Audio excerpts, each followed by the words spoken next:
A controversial Canadian psychologist with anti-political correctness views is in the spotlight again after screenings of a documentary about him were pulled from several cinemas there. Jordan Peterson. Jordan Peterson. Jordan Peterson. Welcome back, Mr. Peterson. The Canadian psychology professor is somebody people love or love to hate. So you're anti-justice. Are you a Batman villain? I watched the Professor Against Political Correctness video and I was just so disappointed, I guess. Jordan Peterson is a clinical psychologist and university professor. He's risen to fame over recent years via public interest and debate over his ideas. Peterson challenges political correctness with anti-mainstream views on masculinity and feminism, as well as gender, ethnicity and identity politics. You can be a man born in a woman's body, and that's biological, but if you're a woman born in a woman's body, that's socially constructed. It's like, really? That's supposed to be an argument? Do you think a trans woman is a woman? No. The overwhelming proportion of people who are in prisons are male. Now, do you want to equalize that, just out of curiosity? What about bricklayers? They're 99% male. And men work longer hours, they work more dangerous jobs, they're more likely to move. While Peterson has lots of fans, he also attracts plenty of criticism.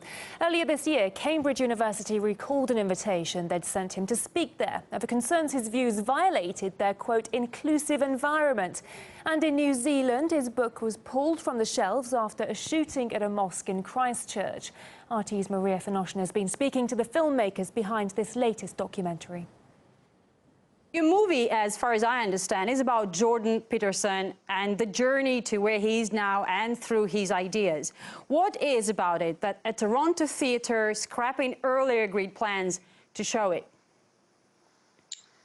Well, they had agreed to a week-long run of the film, but there were some staff complaints and that put them in a difficult position, so they decided to cancel those plans. And of course, you know, there are some things that people really disagree with in terms of what Jordan Peterson has said, so people disagree with the idea of giving him a platform, although making a film about him I don't think is the same thing. So there were all sorts of reasons we were getting. In the instance of the cancellation, the staff complaints, as far as we know, they hadn't seen the film. The people that had agreed to show the film initially, they had seen it. It really is a shame that that happened. Our film isn't like a complete celebration of everything about Jordan. I mean, there are parts of it that are critical.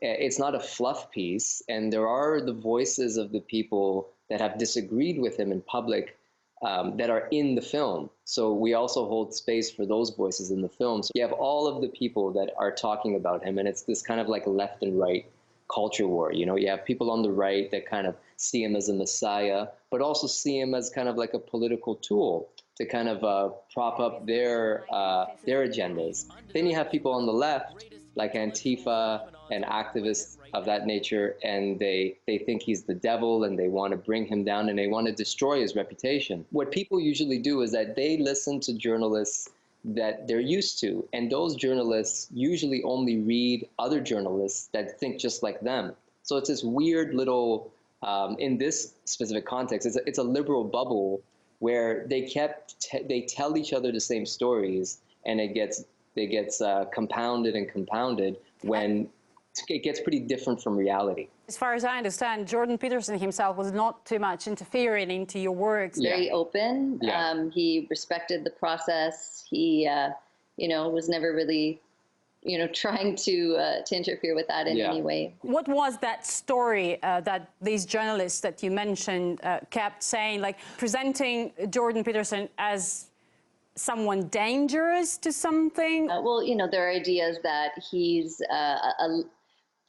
leading the alt-right or, you know, motivating incels, or that he has really dangerous ideas, that he's the custodian of the patriarchy, as the New York Times article has stated. So it closes people's minds to a nuanced film about him, which is what our film is. And it's a film that, as Maz has mentioned, is for fans, but also for people who aren't fans. There's really something in it for everyone to really paint a complex picture of what we witnessed throughout these 3.5 years. We've approached one of the theatres, the Carlton Cinema in Toronto, about their decision to cancel the screening of the film. We have yet to receive a response.